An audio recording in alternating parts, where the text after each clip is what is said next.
Are we post-pandemic? Are we mid-pandemic? Are we pre-pandemic? I come back from vacations and what do I see in the Kane audio studio? Modulars! Ha ha ha ha ha. Mix and master wise, I look at numbers and VU meters all the time because I don't trust my cubic room. What do you think about digital festivals? What kind of hardware compressors / racks do you have? There's just this kind of exotic, fruity punch in the face.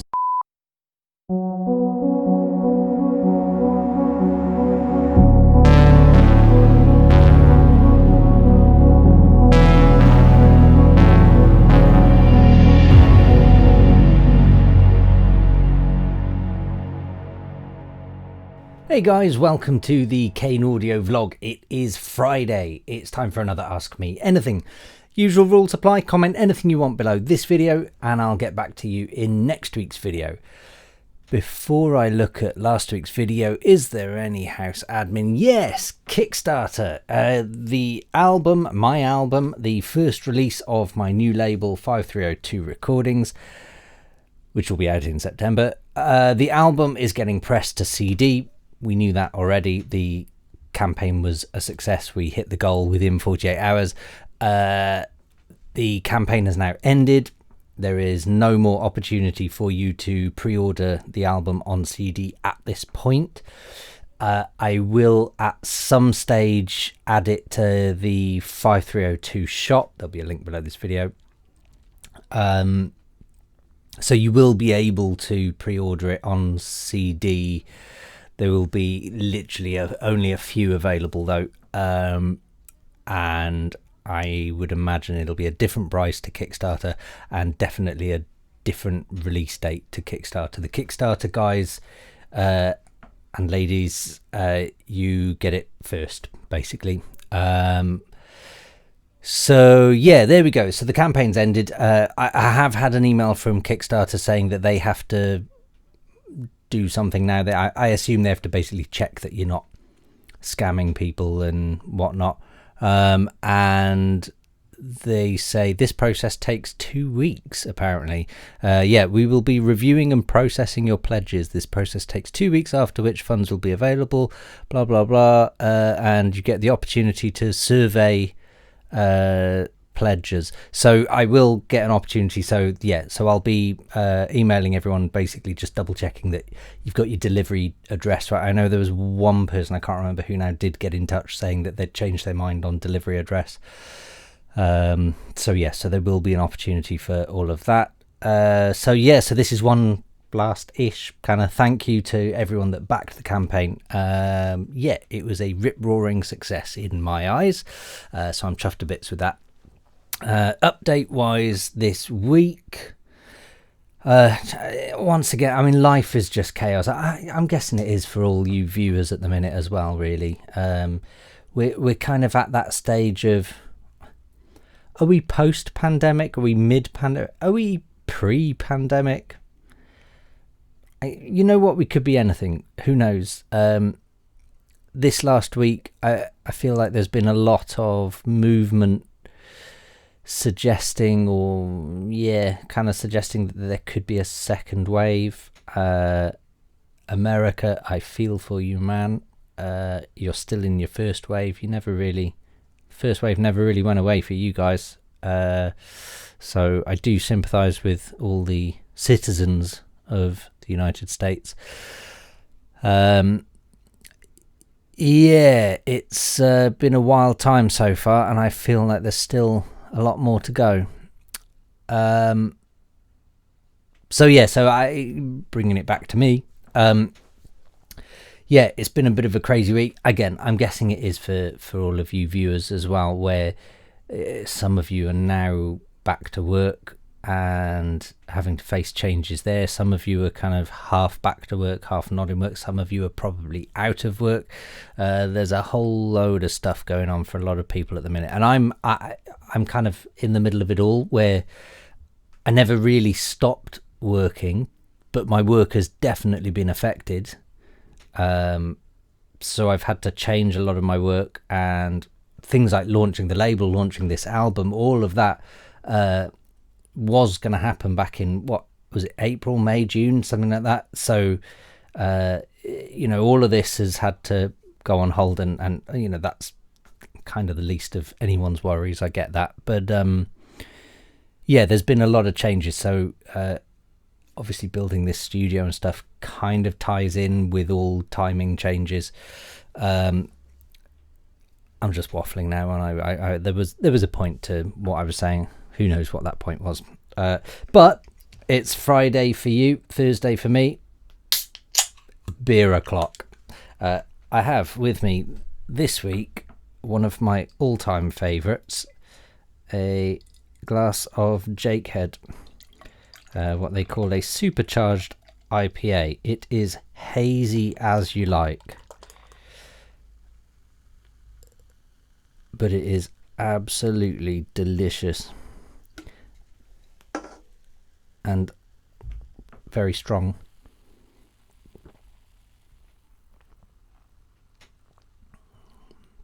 Oh, that is good. Oh, that is really good. It's been a while, my friend. For obvious reasons, I try not to have these very often. Oh, but it's worth the wait.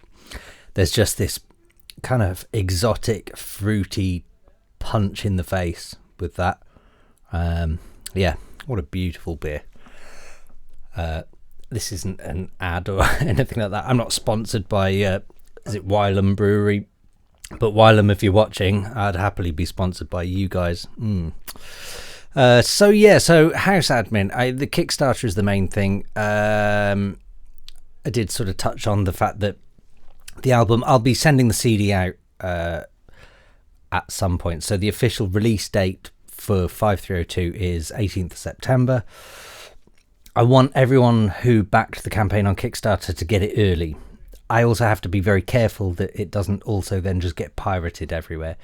So I have to kind of choose my dates wisely. I'm going to try, because I know that, you know, me posting to the USA or Australia or China is very different to me posting to the Netherlands or London.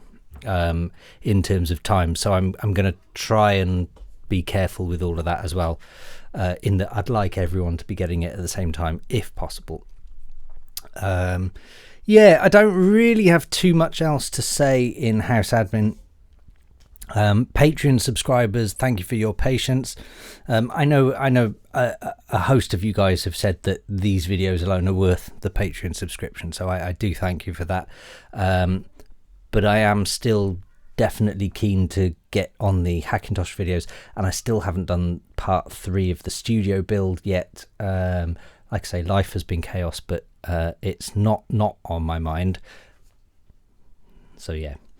Anyway, onwards with today's video. I don't think there are many. No, there's like literally 3 comments, and I don't think they're going to be particularly long. I always do this, don't I? I'm trying to predict the length of a video that you're currently watching, and you can see how long this video is. Could be 10 minutes, could be an hour. I haven't got a clue. But that's the way these AMAs go. Starting at the top, FanFan87. Salut, Dom. Performance and Nürburgring. High five and high five then. I come back from vacations, and what do I see in the Kane Audio studio? Modulars. Yes. Do you know what? This week has been that chaotic. These things haven't even moved. The last week, leading up to last week's video, I'd had a bit of playtime on the subharmonicon. I kind of neglected the Mother 32, I must admit. And in my head, I kind of figured, well, I want to learn subharmonicon and get to grips with just the basics this week, which is what I'd kind of done leading up to last week's AMA. And then I did last week's AMA, and they have literally just sat there all week. I've been busy doing all sorts, and none of that all sorts has included using either of those two, so I do feel bad. But yeah, they're there. I will get stuff done with them. I'm kind of preparing, I guess, at least mentally, now that my album is done, It's official. Sorry, I should have mentioned this in house admin as well. Ha ha ha ha ha. Yeah. Here we go. I've got one through. This. I'm guessing you can see that. The screen is so small on that camera. It's now so far away in this studio. This is the finished deal. We also have a booklet inside with cover and story and whatnot. So yeah, you will all be getting one of these at some point. There we go. Yes, with this album now having been done, having been pressed on CD, we're getting so close to release date. I'm hooking up with things like interviews and press and all of that stuff that goes with. In the back of my head, I'm sort of then thinking, what next? Because I don't want the album to just come out, be out, and then that's it and walk away. So I kind of need to, first of all, be able to look back and keep that momentum going, but also I want to artistically, so my business head says you need to push that as much as you can, but my artist head says, what's next? Where do we go? Let's do another one. Let's make one even better.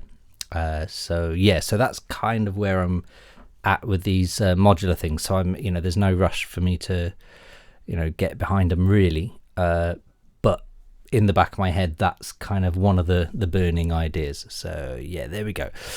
Great to see you finally passed the test. Mix and master wise, I look at numbers and VU meters all the time because I don't trust my cubic room, poorly acoustic treated.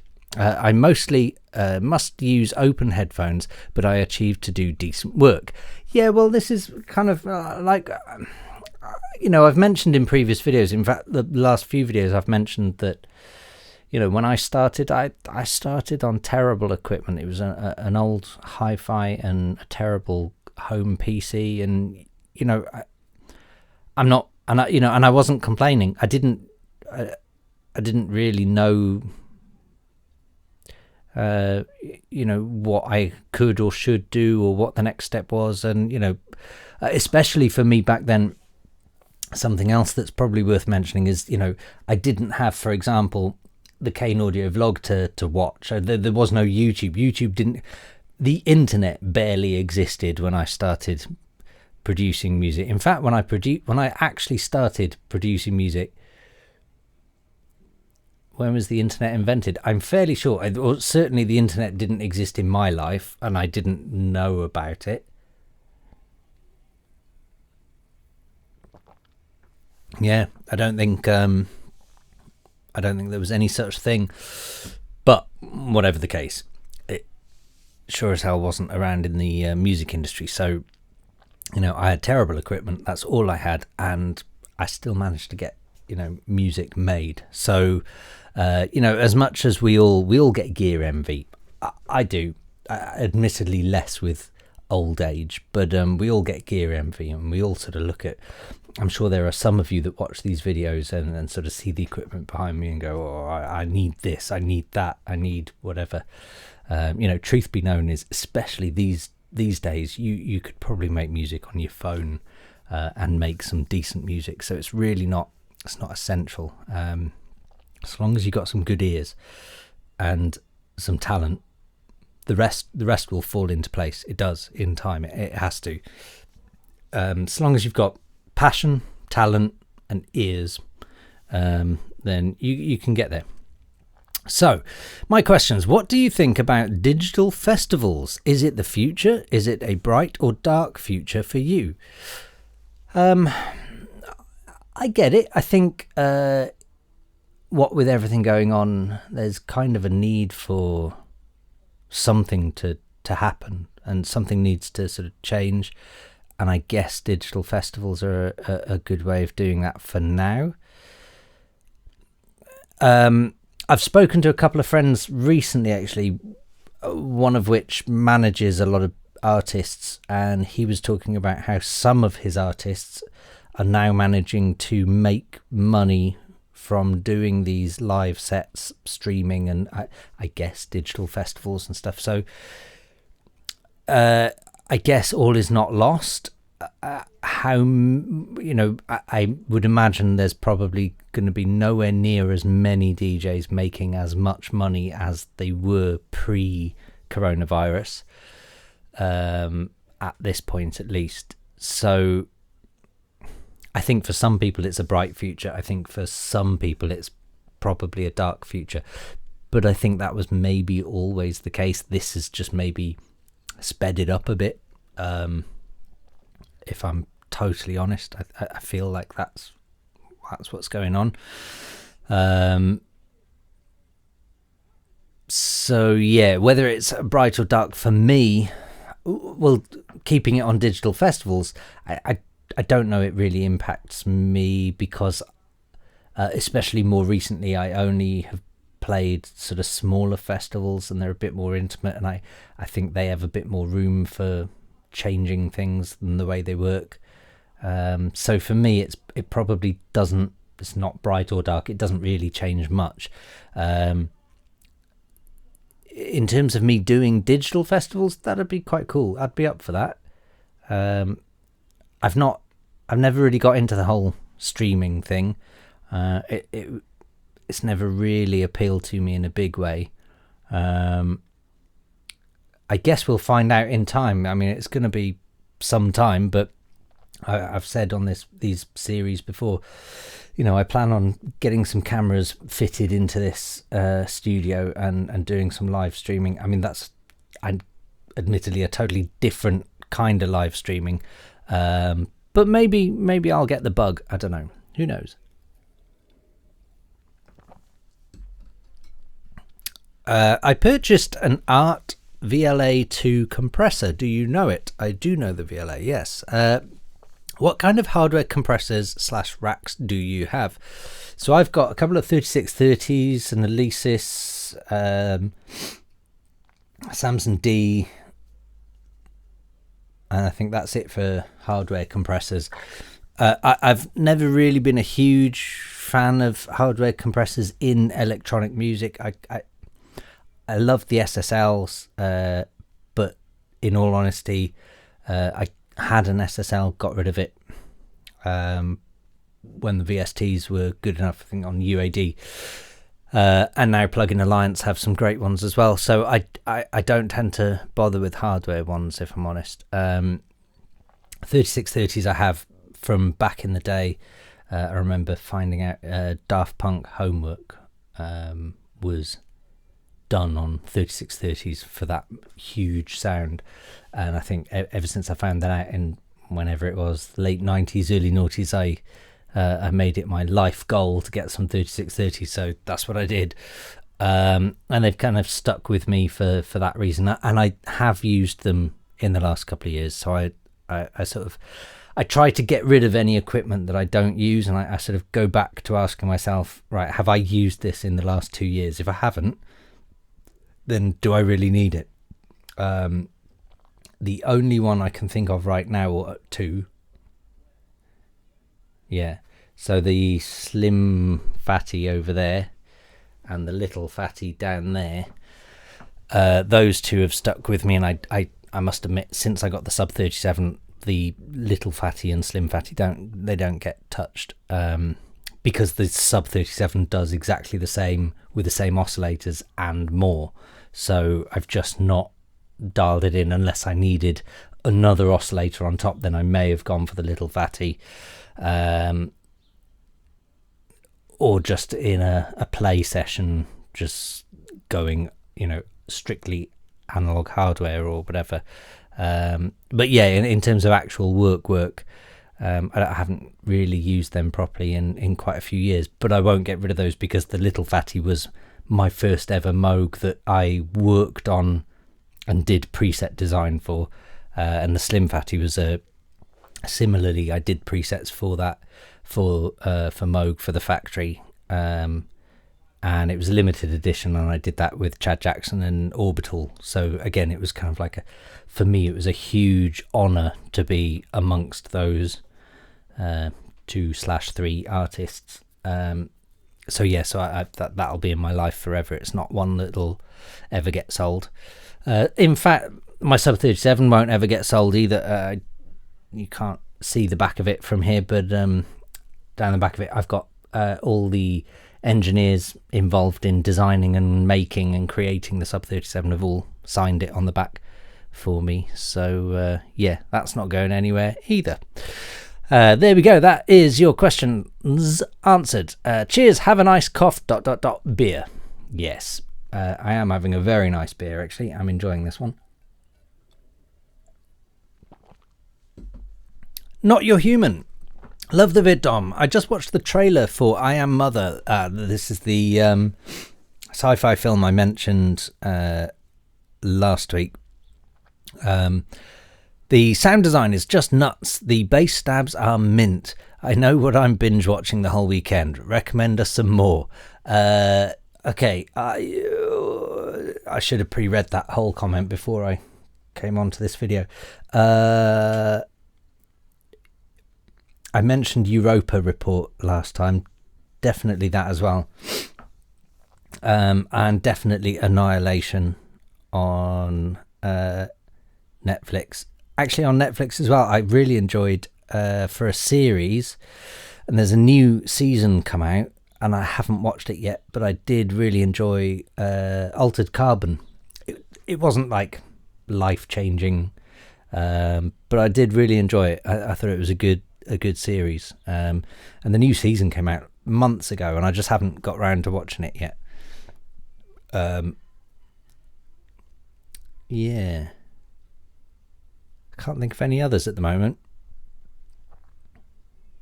No, I may or may not come back to that at some point, but ask me again. Jamie Valance Music. Question, Dom. How the Friar Tuck does No Mana get that wide panning sound? I've come close, but I think there is something missing. P.S. Any recommendations of smaller well, it's a different kind of question. Do you know what? I don't know. I should probably ask him, but I would imagine a lot of it is just about carefully balancing stuff. But I feel like he quite often, off the top of my head, it feels like, so I could be wrong, I'm just going off the top of my head, but it feels like he has some stereo width in the bass line. And in order to achieve that, you will need more than one oscillator in the bass line to get it to be stereo. So I would imagine using stuff like X for Serum is a good place to start, because that's got some really wide bass lines built in straight off the bat. I think that's probably the most widening thing that's obvious in there for me. Otherwise, again, talking about Xfer, he put out, was it OTT, I think, was like a stereo widening distortion type tool, if I remember rightly. And that was pretty insane. I would imagine maybe No Mana's probably got something along the lines of OTT in there. I don't know, but I might try and find out, actually, if I remember to ask him. Because it does sound good, and he does always just nail those sounds.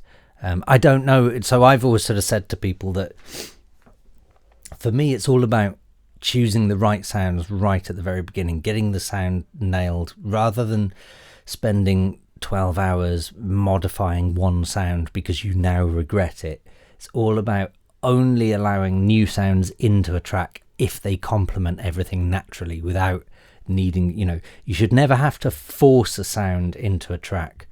And I think that's the biggest advice I could ever give any sound designer / producer who's into sound design. Just be careful to never ever force a sound into a track. If you're finding you're constantly having to carve a frequency out or a note out, or change the timing, or change it from one waveform to another, or you're flicking through the preset, chances are it just doesn't work. Just get rid of it. Just drop that out and chuck it in another track maybe. But whatever the case, it doesn't belong in this track. If you're spending too much time trying to get that sound to work, it's not going to work. It's the wrong track or it's the wrong sound, one or the other. And I can see Gold Toast has replied, honestly, who knows? Dude is a magician. Yeah, he is. And then you've replied, I've tried the same synth duplicated with one slightly delayed and sample delay on top of the other synth, but still not quite there. Yeah, I mean, that's so duplicating and delaying. You're better off just doubling the oscillators if you can. And then if you can hard pan them, then even better. But honestly, you probably shouldn't need to be duplicating entire channels. There should be easier ways of doing it. I mean, just a stereo widening tool will do a lot of work. But yeah, I can't imagine that No Manner sits there duplicating and then delaying by samples. That maybe he does, but I can't imagine that he does. But that, my friends, is it. We are 25 minutes. We're fine. So to show that you've made it this far into the video, comment the word Stone, because Joe Rogan Experience is interviewing Oliver Stone. Is he an author? I think he's an author. Probably not my cup of tea, but comment the word Stone and you'll get a high five in next week's video. Yeah, thanks again for listening. I hope you all have a fantastic weekend and a good non-chaotic week. Yeah, I'm gonna open up these French doors and enjoy the heat, because I don't know if you've noticed I'm sweating here. It's a scorching hot day and another one tomorrow, so I'm going to enjoy this beer and edit this AMA. See you next week. Cheers.